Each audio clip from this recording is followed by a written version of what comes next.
С комментариями о божественной милости Аче Бхактивиданты с вами Прабхупады. So today we are reading Сегодня мы читаем мантру 9 Mantra 9 from Isopanisad with the commentary of книги. Небольшая, собственно, Srila книга. Prabhupada. Такой формат у нее средний. Когда-то мы издавали это, This сделали book это, каким-то used to подпольным be способом. published. В 80-х годах еще. It was bootlegged, actually. It was not legal in the Soviet Union, and we were making a sort of... we had a cover that would look like a notepad, so we would stay beyond notice of the police. And having this notepad and a pen, we would approach people on the streets, talking to them, just like we are making some notes and stuff. And this book is not large. When I've read Śrī Īśopaniṣad for the first time, I realized I started to understand the philosophy deeper. Thanks to Śrī Īśopaniṣad, this knowledge got revealed to me because Bhagavad Gita was too hard for me. It took a lot of time for me to read it as a whole, and Śrī Īśopaniṣad, I managed to read the whole thing in me. So today we are reading this ninth mantra, and we will start with translation. Those who engage in culture of nescient activities, interesting. Those who engage in a culture of nescient activities shall enter into the darkest region of ignorance. We can understand that if we engage in culture of nescient activities, we get into the hell. Worse still are those engaged in the culture of so-called knowledge. Interesting mantra. We need to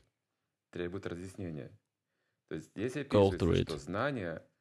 It is said that knowledge is more dangerous than nescient activities.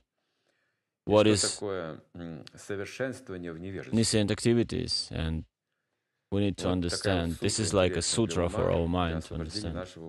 So, in this mantra offers a comparative study of vidyā and avidyā. Avidyā, or ignorance, is undoubtedly dangerous. But vidyā, or knowledge, is even more dangerous when mistaken or misguided. Итак, в этой мантре сравниваются два понятия — видя и авидья. Авидья, невежество, несомненно опасно. Но видья, то есть знание, если оно ошибочно или вводит в заблуждение, еще опаснее. For example, one can say, I don't know. Например, человек может сказать, я не знаю, не знаю. Usually, people don't stop at this point. They cannot accept the fact not knowing something. So they can't really stop. And they would say, but I think, I don't know, but I think. And this is ignorance again. Just the same as when you say, I think, I suppose, it means, I don't know. This mantra of Śrī Īśopaniṣad is more applicable today than at any time in the past.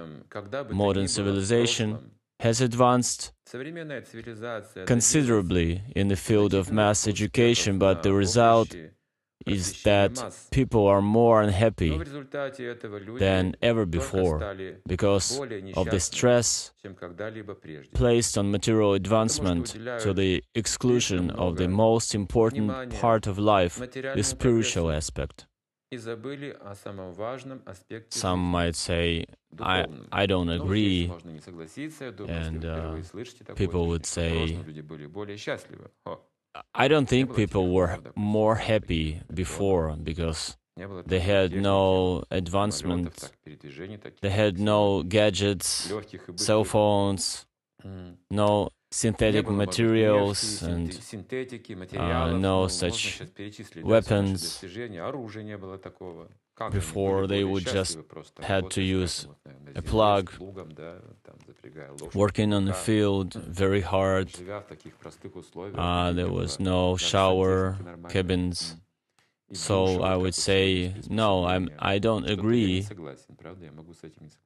And I would say, yes, the conditions mentioned before did not exist, but we need to understand what was real happiness. And in this case, we need to understand what the commentary is telling us. Like 50 years ago, Srila Prabhupada was already 70 years old when he was given this commentary.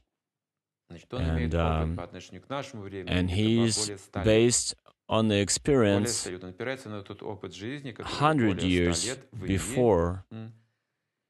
And he knew the experience of his parents and his grandparents. So let's go back to India a century ago. We would be able to meet someone in those remote places, in the villages. We would see a scene that tourists might be really impressed by this scenery. They would see sadhus, naked people, naked sadhus, sitting there under the trees. And it would be really shocking for the people to see. It's like culture shock for people. On one hand, you see these people using cell phones and the rest, and on the other hand, you see a person sitting under the tree with no clothes on him and with no source of food or sense gratification. But he's still very happy, and one might not understand why.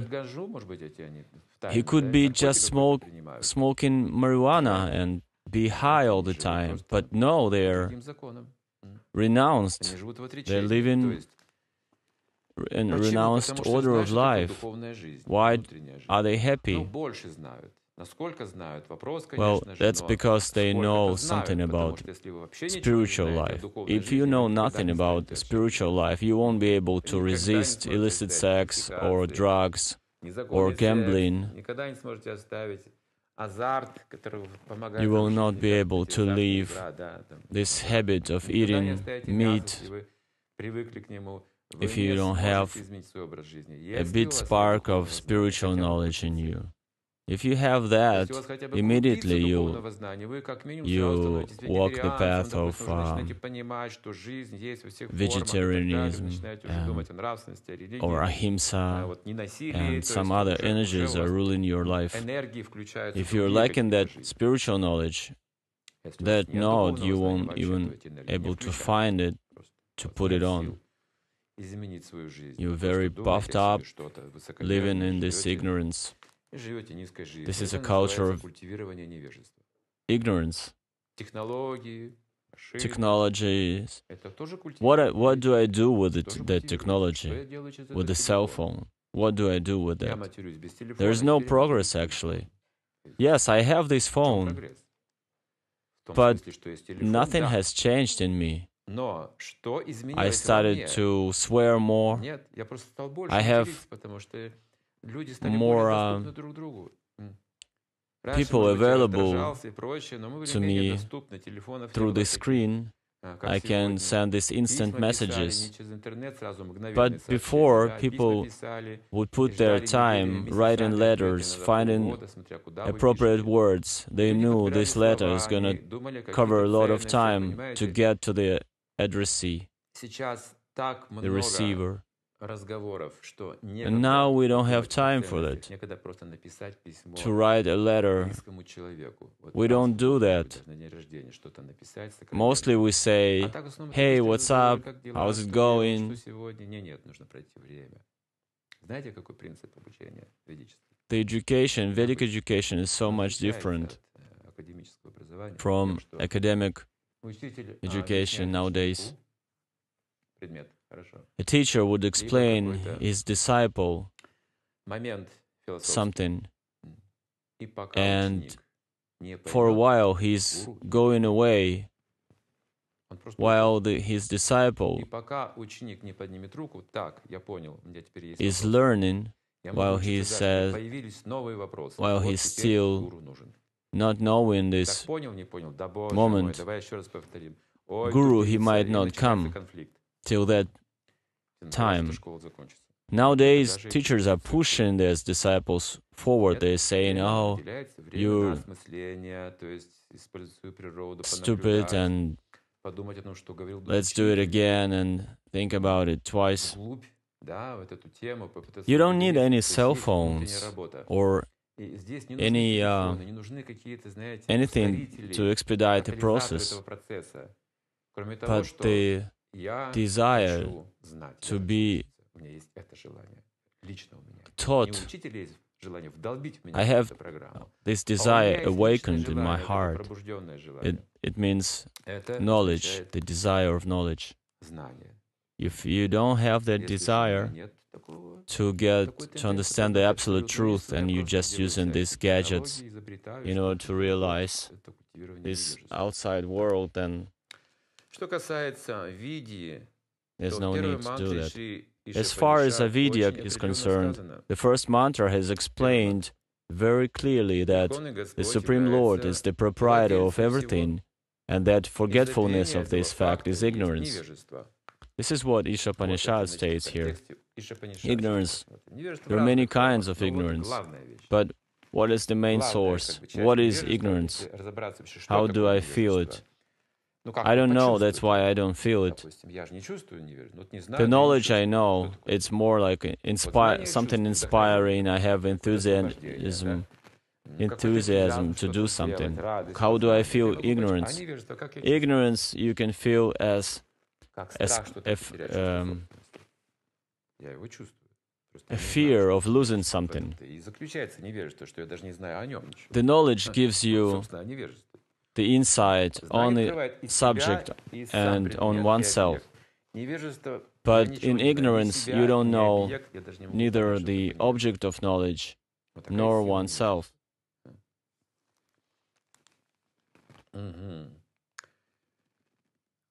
The more a man forgets this fact of life, the more he is in darkness.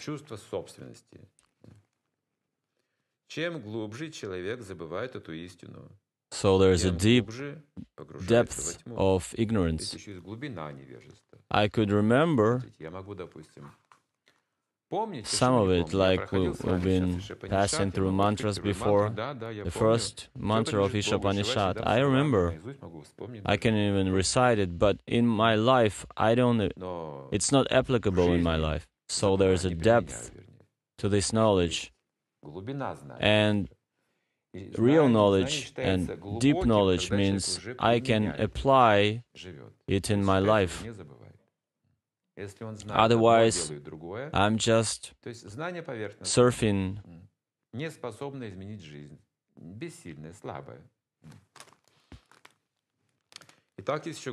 The deeper you go in ignorance, the deeper you forget everything.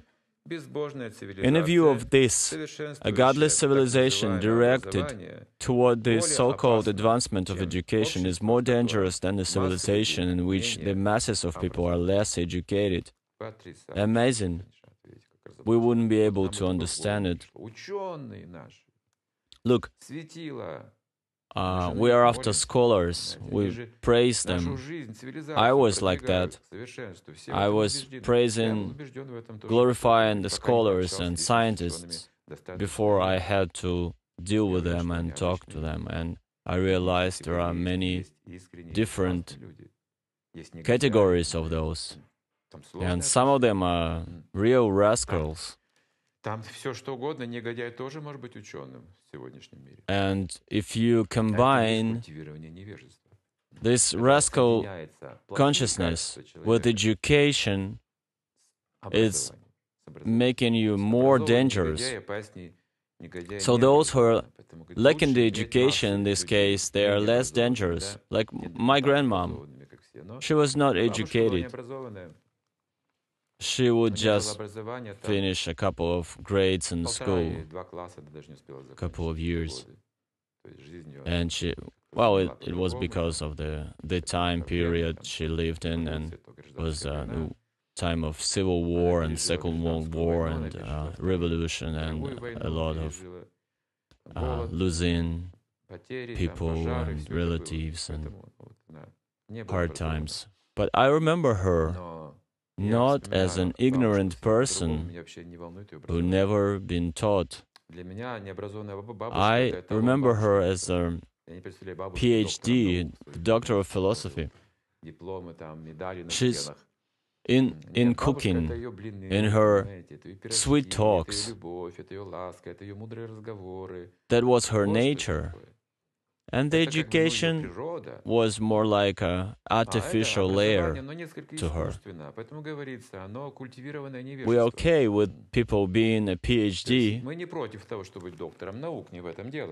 but you need to add qualities there. Otherwise, it's an ignorance. If I base my science, my knowledge, on understanding that the whole world belongs to me, it means I am nothing but a ram or ass. Isopanisad, not just Isopanisad, but Bhagavatam, they define in such category of people as asses and camels and rams, because they say there's no supreme proprietor to everything. And Prabhupada was given an example. I've met this idea in his conversation with his disciples, and he was saying, like, look, if you're engaged in complicated calculations, nowadays the machines are engaged, but before people would put it on the desk, on the blackboard, and they would build one group formula over another one, and it's like a massive work, but with a slight mistake in the beginning, the whole thing is based on just tiny little mistake in the beginning. And because this calculation is very complicated and one goes on top of the other, it brings you to unpredictable result in the end. We've covered a long way from Archimedes. In the Western civilization, he's considered to be one of the greatest. Well, it could be any of those Greeks, Diogenes, Archimedes. So from that time, you need to count. This is the time when the mistake was made, and then it was just growing and growing, putting one layer on top of another, and they rejected the existence of the Lord. Because of the nescience of this ignorance, they did not see that everything is given already. The sun is already rising and everything is there, and people were more engaging into conflicts between each other, and they were blaming it on nature, its imperfection. This is how we're making this slight mistake in the beginning, and later on, after several hundreds of years of civilization development, we see instead of development, we have the degradation, because we're forgetting that we've made this slight mistake in the beginning.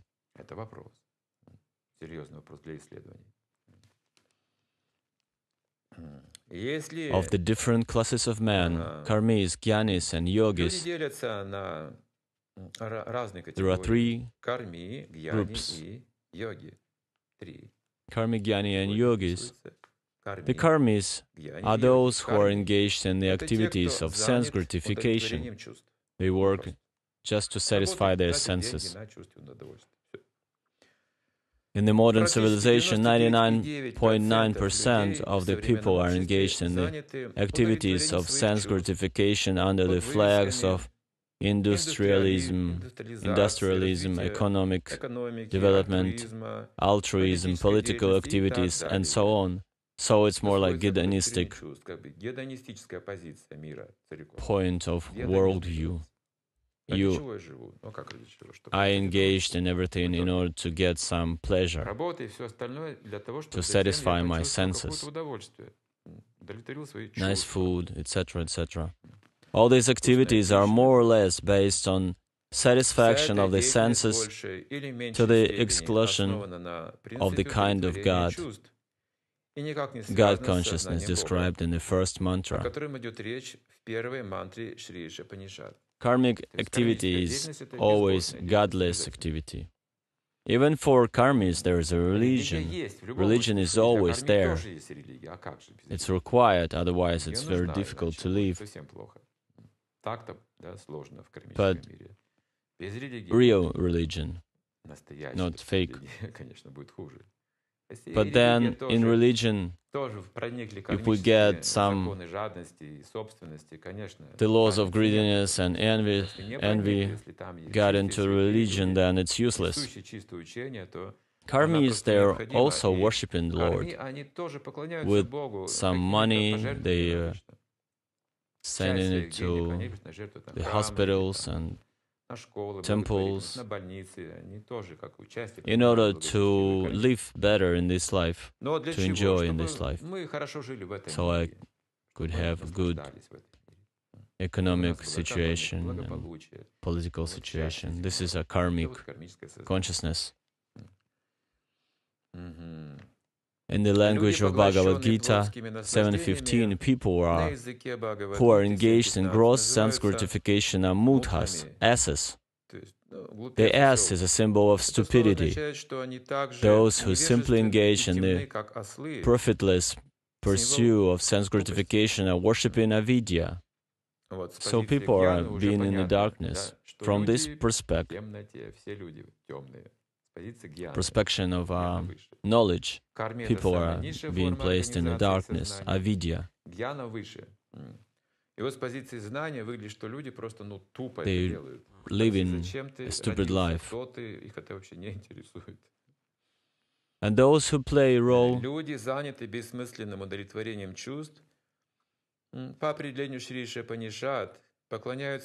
so they are worshipping Avidyā, according to Isopanisad. And those who play the role of helping this sort of civilization in the name of educational advancement are actually doing more harm than those who are on the platform of gross sense gratification. So one person would live with no knowledge about anything, and he is just following his senses instructions. He's working and trying to enjoy life. He's making money and using the money for sense gratification, and that's the purpose of his life. And he's bringing everything, the philosophy and all the isms,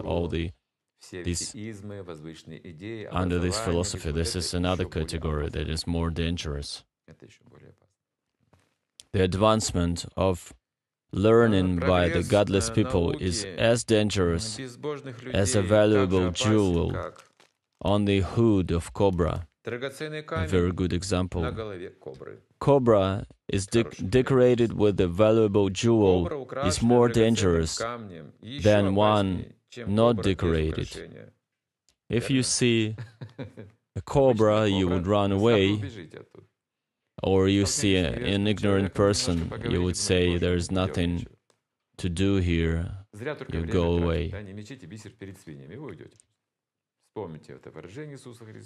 You would see that they're swearing and they're drinking and always cursing each other, and you would understand, I need to leave this place. But if you see a person who's dressed well, with nice haircut, he's driving a good car, but he's doing just the same, using elaborate speeches, you would think, wow, this is attractive, I would like to be the same way.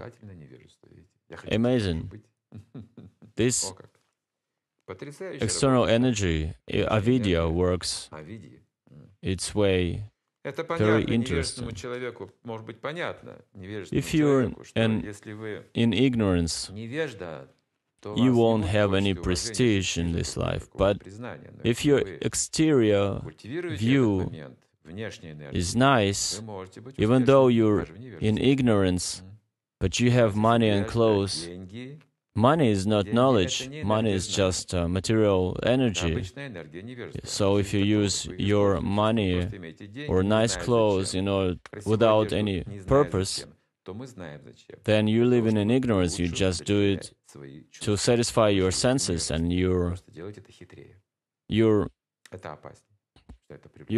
it makes you attractive, and that's why you're dangerous. You would run away from one cobra, but try to get closer to another one because it's decorated. In the Haribhakti Sudhadai 3.11.12, the advancement of education by a godless people is compared to decorations on a dead body. It is a habit to decorate the body, dead body. There is no good for dead to be decorated, but it looks better for people. In India, as in many other countries, some people follow the custom of leading a procession with a decorated body, dead body, for pleasure of the lamenting relatives. In the same way, modern civilization is a patchwork of activities meant to cover the perpetual miseries of material existence. We live in this place, and there's death, and we're surrounded by so much of entertainment. This is the decoration of the dead body.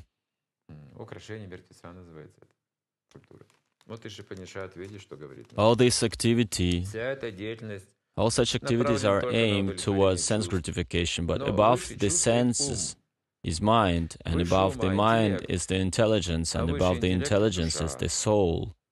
Thus, the aim of self-education should be self-realization, realization of the spiritual values of the soul. Any education which does not lead to such realization must be considered avidyā, or nescience. And soul culture such nescience means to go down to the darkest region of ignorance. So the object of perception is being described here, not the perception of senses, object perception of senses. This way we will just learn about food, not so much. Or if we're engaged in some other sense gratification. The sages would say you can do both knowledge and sense gratification at the same time. For those who are engaged in the sense gratification, the knowledge is not attractive, and vice versa. According to Bhagavad Gita 2.42 and 7.15, mistaken mundane educators are known as Veda-Vadarata and Maya-Pahrita Jnana. So they can be, they may also be atheistic demons, the lowest of men. Those who are Veda-Vadarata pose themselves as very learned in the Vedic literature. So they read and we read and they read, but they do it without any purports, without any commentaries. We read it with commentaries.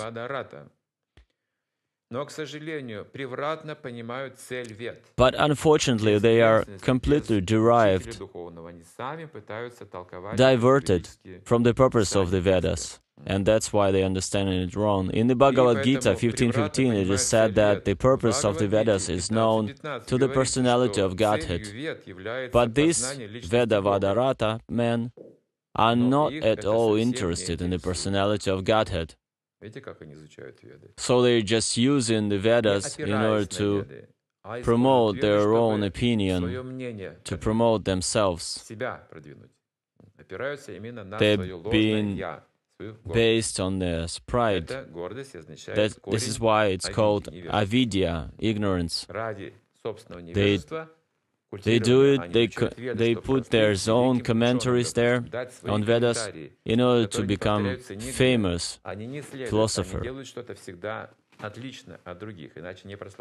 On the contrary, they are fascinated by such fruitive results of the attainment of heaven. Yes, it is described in Vedas how to reach heaven, and they're being attracted by that. How to become a Superman, how to get siddhas, superpowers, or how to reach the heaven, or how to control and regulate the society. As stated in Mantra 1, we should know that the personality of Godhead is the proprietor of everything, and that we must be satisfied with our allotted portions of the necessities of life. The purpose of all Vedic literature is to awaken this God consciousness in the forgetful living being. So we have our own portion provided for us. Like we have 2 digits, there would be 2 golden coins we have. Let's say we have 2,000 coins of gold for all my life. And this is my destiny to have it. But some other people might have 4. And now I have a problem because he has 4 and I have just 2. And I would ask him, why do you have 4 while I have only just 2? The health condition can be vary. The wealth condition can be vary. The position in the society could be different. And those who have less, they would naturally ask, why is it like that? And they become envious.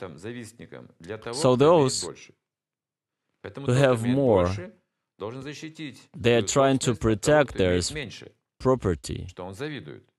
From the other side, those who have more, like 4, but still he finds that there's someone who has 5 items, or 6, or more, and they become envious also.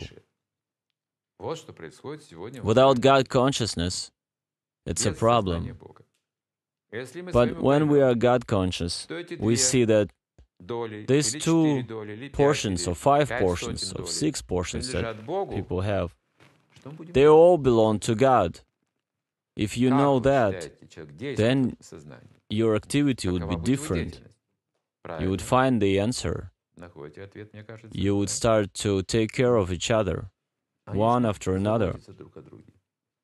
And that would be the principle of charity life, charitable life. You would live, instead of being envious and being a protector of so-called my property, you would become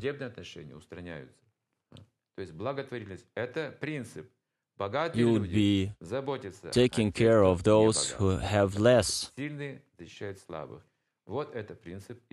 And that would be the formula that everything belongs to God, and God this way is taking care of everyone. And He is doing it thanks to God consciousness that people would have. He would say, do it in the name of me, and this way you would be not proud, given and helping people. It doesn't matter how many portions you have, you just take care of those who have less.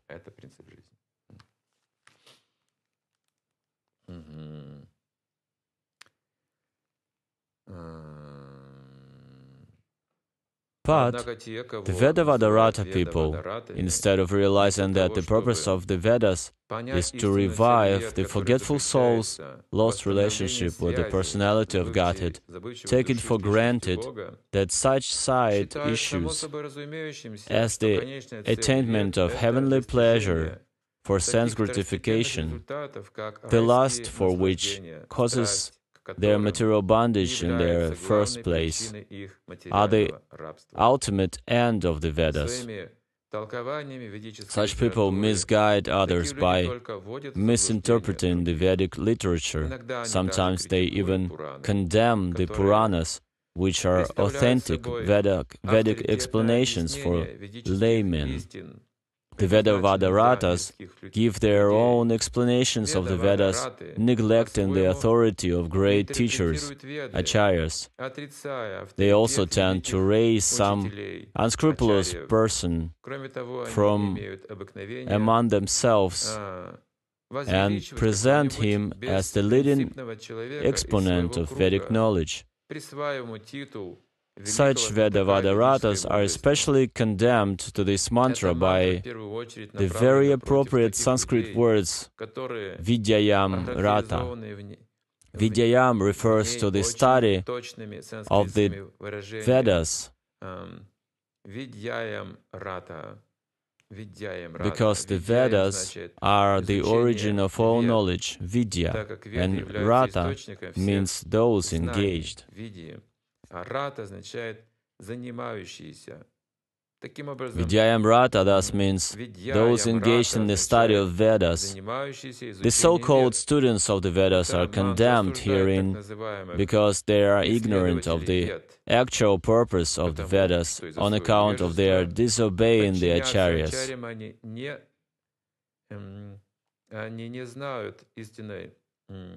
Such Vedavadaratas, searching out meanings in every word of the Vedas to suit their own purposes.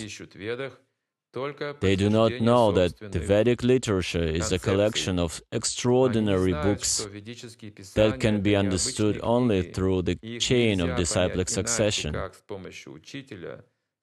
Look, there is knowledge, the Vedas, and it is attractive to people, to those who are more or less educated, and those people from England and Germany been taking a lot of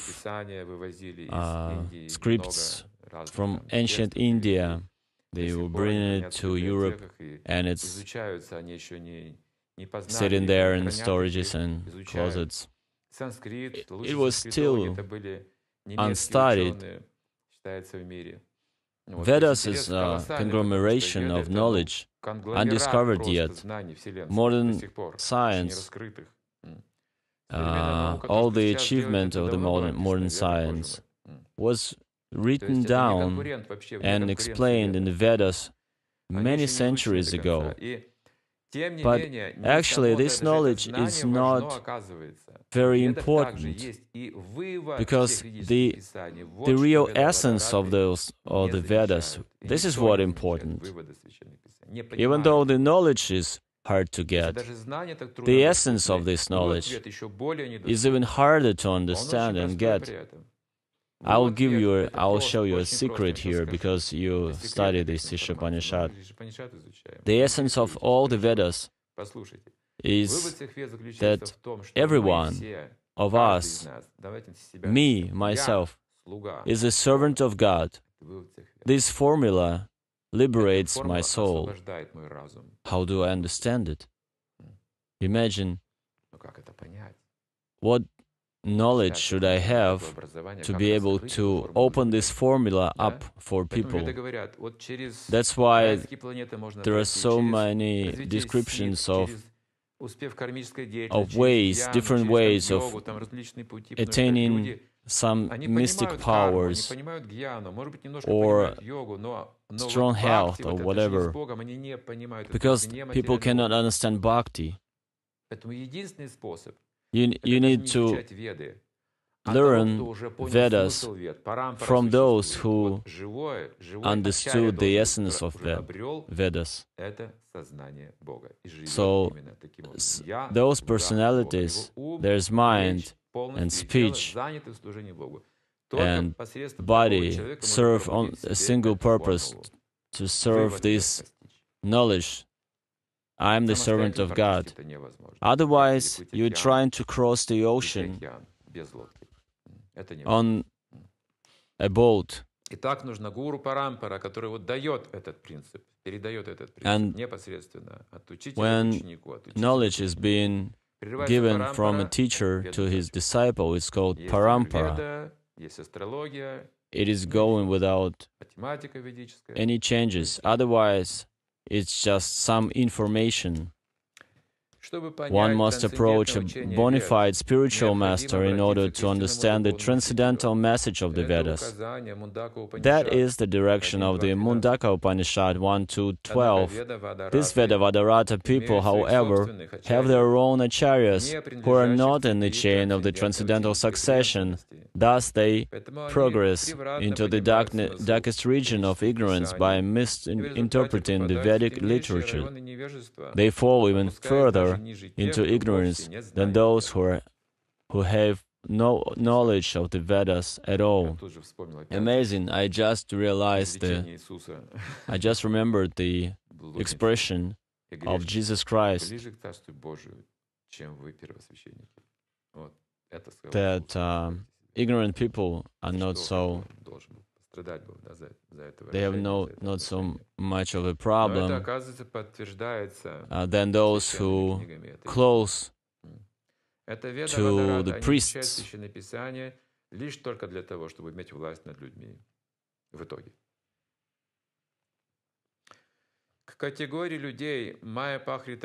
The Maya Pahrita Jnana class of men are self-made gods.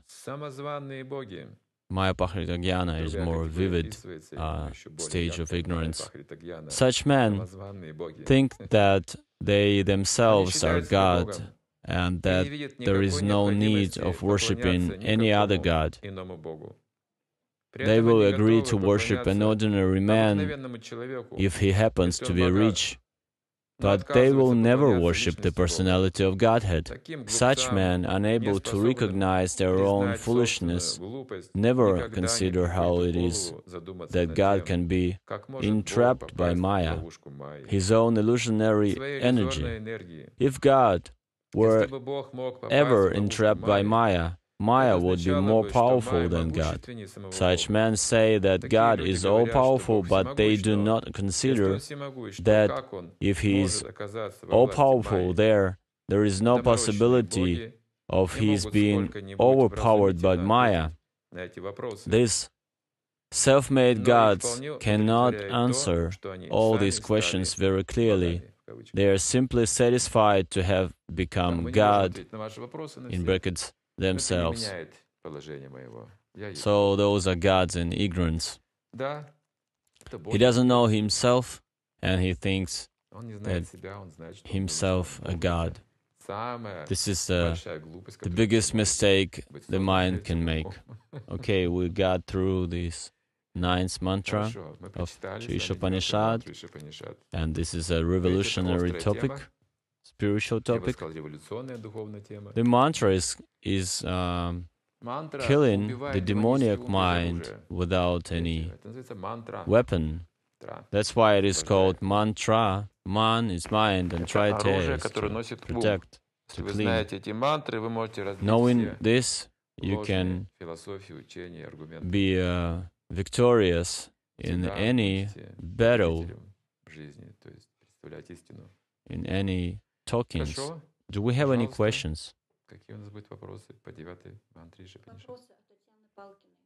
Почему к способности понимать Бога используется термин сознание Кришны? Ведь правильнее было бы слово осознание или осознавание. Это русский вариант, я не знаю. Если вы хорошо знаете, why do they say Krishna consciousness instead of God realization or Krishna realization? Oh, so it could be like not our consciousness, but God's consciousness, Krishna consciousness. And in this way, realization is our ability. But the consciousness we have is also a consciousness of God. It's His consciousness.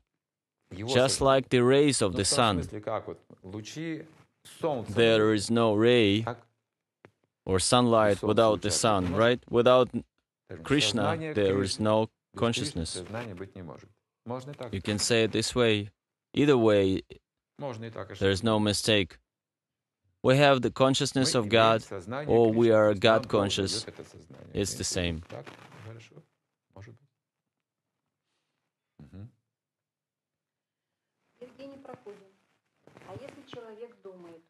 If someone thinks that everything belongs to God, but at the same I am the particle of God, and it means something belongs to me as well, and he starts to think about this. Yes, this is how Maya starts. Everything belongs to me except myself. This is the mistake. This is a mistake. My mind belongs to God. My speech, the ability to speak, to walk, belongs to God. My money, my family belongs to God.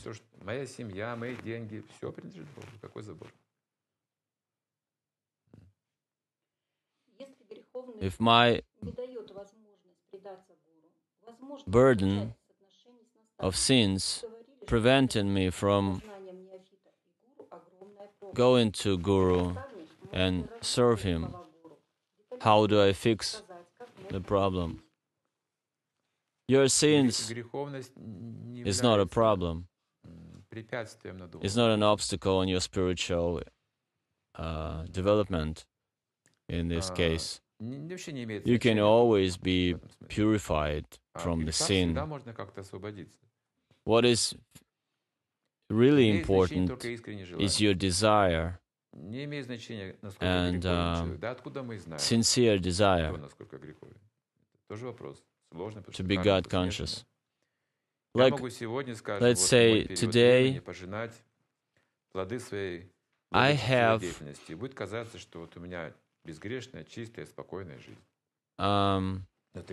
the outcomes of my opulence activity, of my good activities in the past, and I would say, I don't need to change anything or do anything because my life is already good.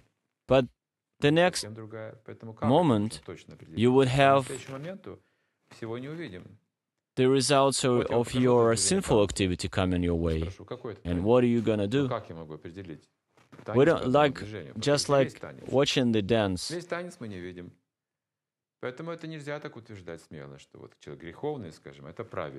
We don't see the whole dance, we see the element. We cannot judge the whole dance. So for the person, if you see him making sins, it doesn't mean he's all sinful. His whole life is sinful. The sins can be purified easily. Why Prabhupada is saying that we need to get rid of envy? Подождите, зависть, это сразу к зависти подойти невозможно. Это еще путь, нужно до нее добраться. Избавиться. Хочу избавиться, скажем. Yeah, but you need to understand that you cannot get to this state of, if you're envious. Let's say, I would like to get rid of Hitler. But Hitler is far away. You need to find... Yes, the question was like, why Śrīla Prabhupada is saying before, in order to get rid of envy, you need to get rid of greed. And the answer was like, first, you do it in portions. First, you deal with greed and then with envy. Because you cannot get to that big enemy of yours. Deal with little enemies, small ones. People are being engaged by Maya. It's enslaving a personality. It says, if you need to work hard for your money and in order to be happy. And the more I try to follow this understanding, the more of a slave I become. The more anxiety I feel and fears, because I'm afraid of losing something. The moment a person thinks about him becoming rich, this is the start of his suffering. Because he's always saying, I'm not rich, I'm not rich. And the other one is saying, I'm not rich, but I'm free. And he's happy. And Guru, he's engaging us in the spiritual activity with the help of inner energy of the Lord. And one might say, but this is so difficult. And Guru is saying, no, just try more. Try harder. It's okay. And the disciple would say, I didn't want to go there in the first place, but my Guru Maharaj is saying I need to go there. And this is the relationship between Guru and spiritual master. This is how a soul gets on a liberated state.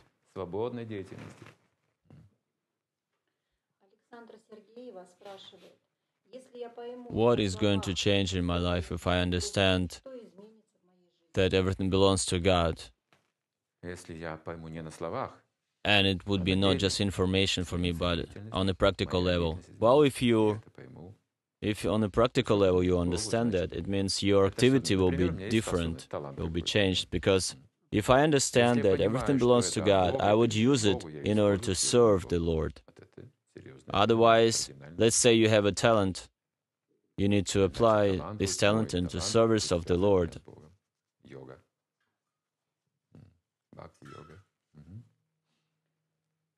How important is creativity, creative work in the life of a person? And it's bringing the sense gratification as well. Well, it's not a problem. It's not connected with the creativity or anything. Everything we do for ourselves is bringing us sense gratification. And creativity made for God is spiritual.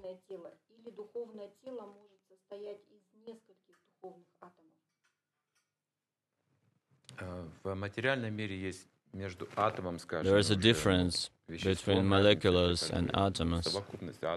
In the material world, everything is being localized and can be separated. But in the spiritual world, there is no difference between atom and molecular. Like, I've heard that the soul is more like a little tiny molecular atom, but it is all spiritual. It is compressed and can be decompressed, but soul has superpowers and everything is available for it. There is no such a thing that something is impossible for the soul.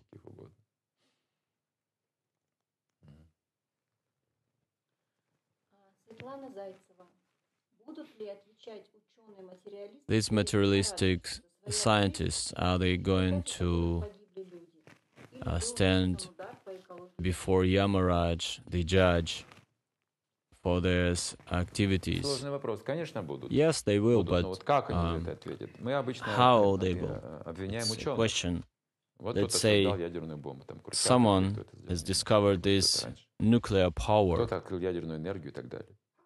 and we're saying like he was the creator of this, the inventor of this nuclear weapon, nuclear power, but he had no intention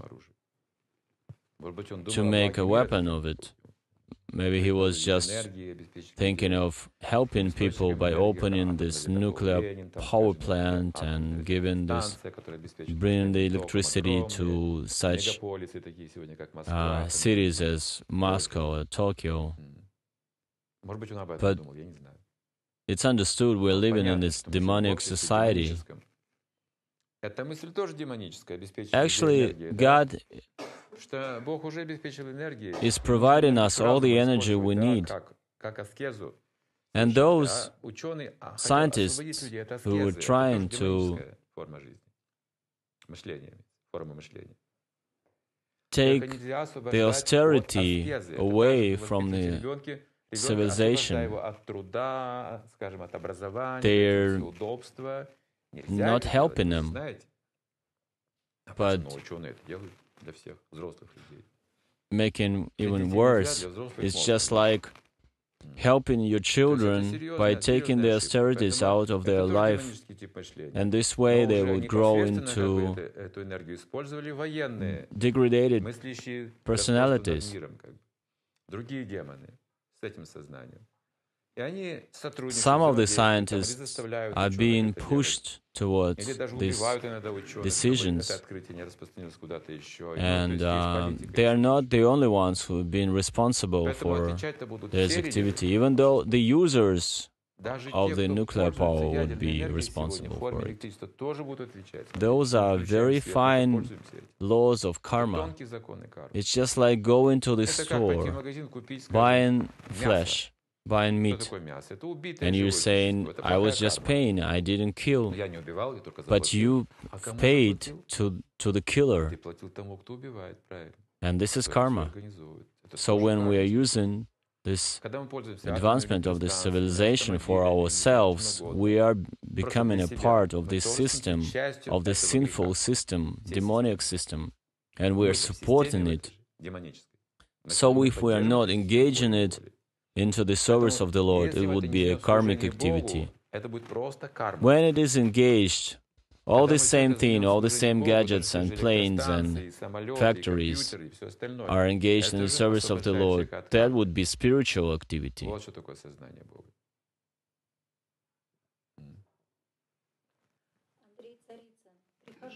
Now I realize that I lost a lot of chances in my life. How do I believe that God is always there and I'm not disappointed by my past activity? Well, the disappointment is good, but at the same time, if you get into the depression, that is bad. The deeper your understanding of losing those chances should bring you to more enthusiasm in attaining the highest goal, the Krishna consciousness.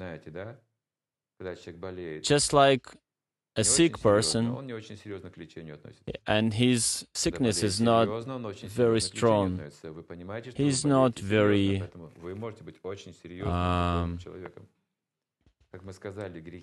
dedicated to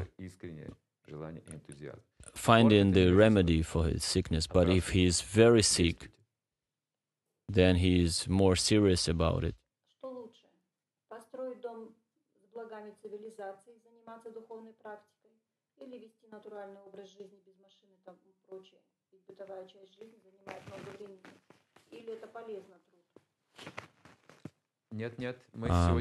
Is it better to live a natural life without any gadgets? Well, no. Nowadays we cannot escape this lifestyle.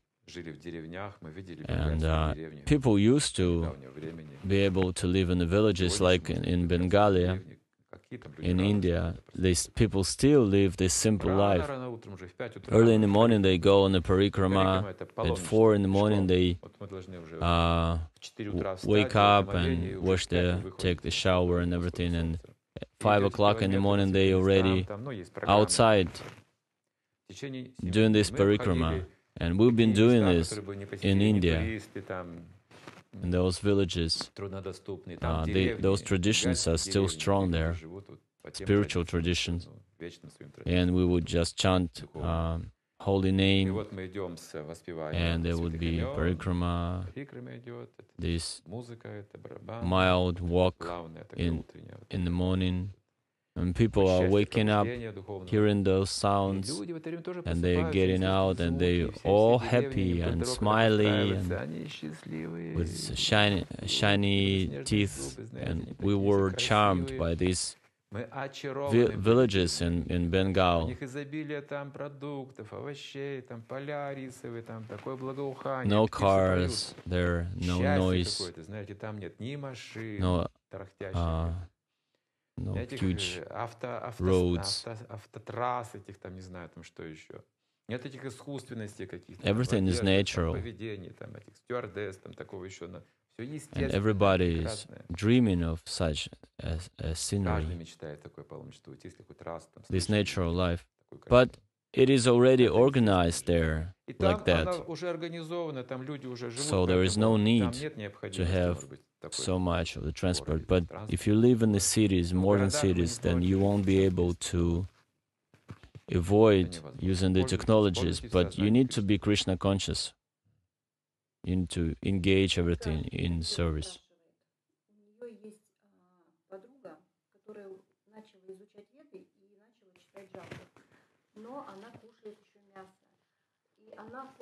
There's one devotee asking, one of her friends starting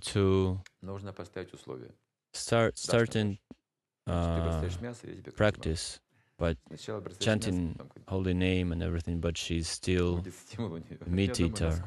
And the devotee who is asking, she thinks whether it's good to give her kantimalas as a gift, the necklace, the bean necklace of Tulasi. And Guru Maharaj is saying that ask her to leave the meat and then present her that.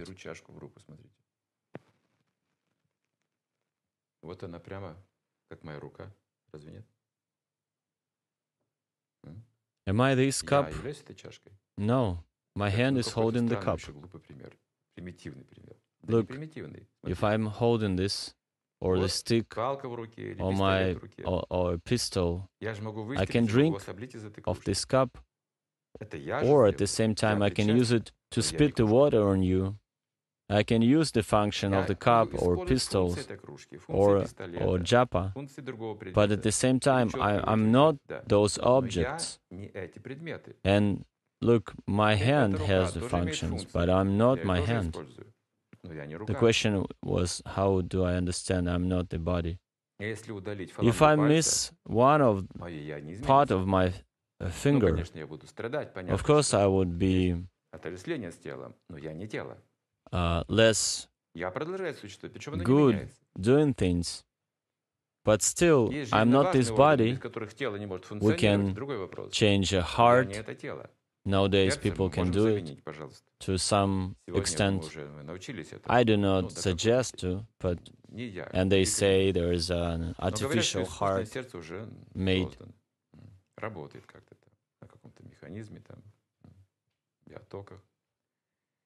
In my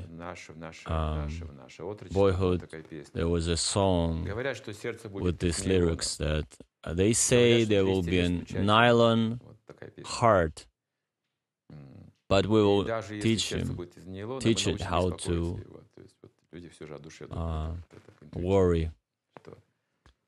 So the soul is there in this area of heart, but it's not in the heart. We can change the heart. And in the Vedas, it is mentioned that even the head can be changed. You can have the same body but different head. But yourself would be the same, would remain the same. So if you analyze it, you will understand that I'm not this body, I'm not this mind. Let's order our mind together. Stop. It will not listen to us. You and your mind are two different things. You're listening to your mind. This is your position right now. That's why you don't understand who you are. But if you ask yourself, who am I? You would say, I don't know. But then your mind would say, I have an opinion, and you go there and you listen to your mind. And the soul has the tendency to trust the feelings and the mind because it is being blinded, conditioned by this body and these senses and this mind. There is me in my desires, and I would like to expand my hand, whatever, to touch some distant places. And if I'm tired sitting, I would like to elevate a little bit. But then I cannot do it. So where am I? There's something on me. It's not me. I have different desires or abilities. Myself would like to see everything on this planet and other planets, but my body is sitting here like a sack. And we are then making these rockets and missiles in order to go there to the moon planet to see it closer. And we spend so much money on that. And we need to see, in order to see a couple of rocks brought from the moon, and people are all excited, but they've spent billions of dollars, trillions of dollars to bring a few rocks.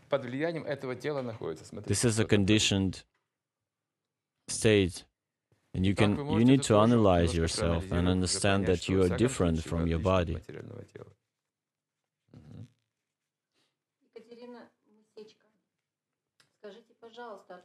Where do we get sincerity, the sincere desire? This is a good question. Sincere desire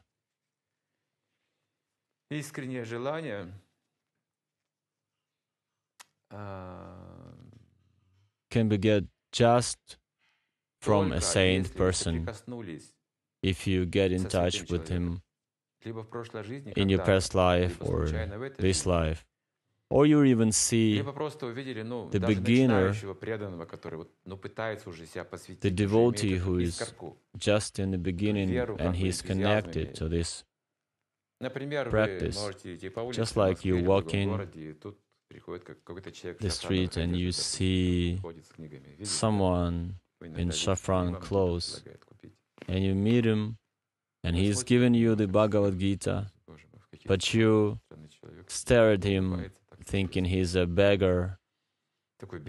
He has these weird clothes, he's strange, and he's saying, "You're a smart person, here's a book for you." But you look at him and you think, "Well, okay, I will take this book." At this moment, you make agyata sukriti, unconscious, opulous activity. You're not Vedavadarata, like we've been talking about. You've spent some money for donating for this book, and you just bought your better life. By a few months away from it, you would start to think differently. You would start to think, why am I living like a dog? Why am I living in such a way? All your life you've been thinking that it was like that and like this. And now you see that this life, this world is strange. Let me see that book that I've just bought a few months ago in order to find answers. So that person who gave you the book, he was not after money. He wanted you to get the knowledge. And that when you get into that contact, even the reflection of that saintly person, you have the change. But when you meet Jesus Christ or Srila Prabhupada, or at the same time, or you've been helping him, there would be something extraordinary in your life that brought you to meet such a saintly person. This is the path.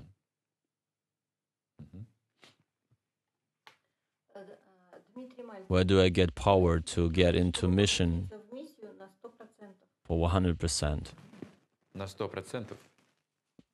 We won't be able to engage ourselves for 100%. We don't even know the power we have.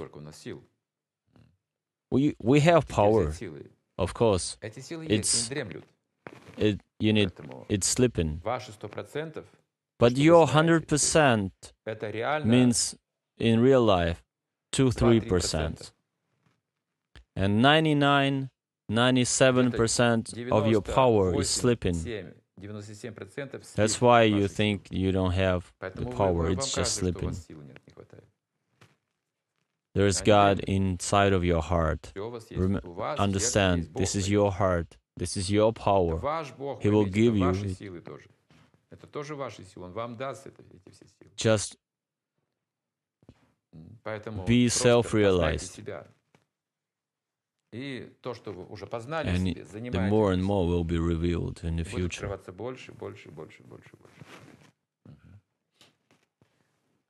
Is it false? The false ego, is it here only in the material world? What about spiritual world? In spiritual world, there is not false ego, but real ego. I'm 42, my marriage life is no good. Do I need to still head for making a family? Isn't it too late for me? It could be too late, it could be not. For a man.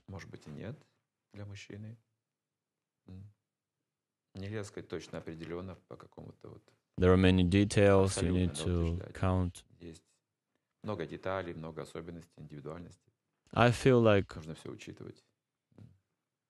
your question sounds like you still want to have family and kids, and it seems like you need to satisfy this wish because you're lamenting. But if you're very good engaged in the mission of spiritual mission, then you might not need to go through it, because you will be engaged on a higher level and you will have many spiritual children. There would be that would be balancing your life. If you become a spiritual person, then it would be no problem to have and such. I think you will have everything. There will be no shortage for your soul. But if you don't feel yourself a spiritual person that much, then you need some support from the family or ashram or some close association with friends, spiritual people. So it should be, it's a personal thing. There should be a closer look. Can Mahamantra chanting can be a prayer? Yes, it can become a prayer. Well, I would divide it. It might not be right to do it like this, but there should be a mantra and japa. If we are talking about Hare Krishna Mahamantra, it has everything. There is a prayer, there is a relationship, there's qualities of Krishna. But when we say japa, japa is the vibration you put your mind into. It's more like a technical approach. You compress the holy name in order to make this vibration for purification of your mind. It's like cleaning your clothes. And you watching the clock in order to finish it in 2 hours or 1.5. But prayer can come out of this activity or in some other form. Because Hare Krishna mantra has everything. When you're in a bhajan, same Hare Krishna mantra, but it would be more like a prayer. Это уже больше напоминает молитву. Харе Кришна, они там поют, знаете, эти у них там звуки, it's hard work, heart reproduction. But you need to understand that prayer is more like you asking for something. But when you are chanting Hare Krishna and you're making this activity, you would ask, please, the Lord, please let me be engaged only in the service to you and nothing else. I would like to be engaged only in your devotional service, not in a karmic or sinful activity. By your internal energy, please engage me in this so I could be God conscious, Krishna conscious. In this way, the meaning of mantra would come out by itself.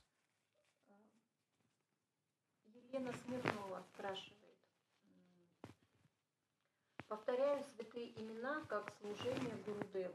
В смысле, прими мое повторение как Is it good to chant the holy name as a service to the spiritual master? Yes, it's good. But you ask for that, you need to have the answer. If you don't feel the answer coming your way, then you need to change your mood.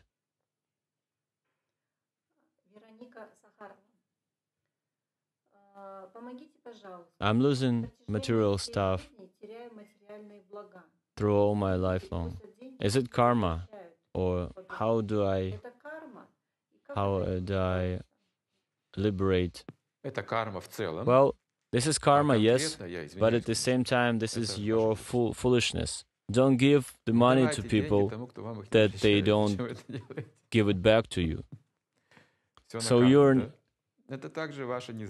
it's like you are undeveloped.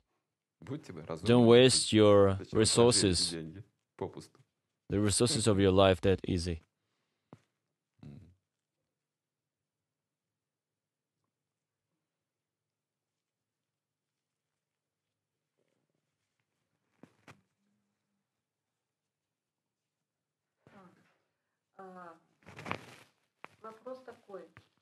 how to be enthusiastic about